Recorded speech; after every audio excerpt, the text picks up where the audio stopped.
காதலன் நானின் கடிதமே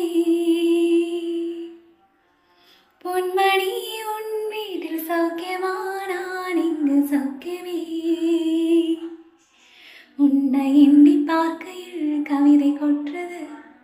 அதை எழுதி நினைப்பையில் வார்த்தை போற்றது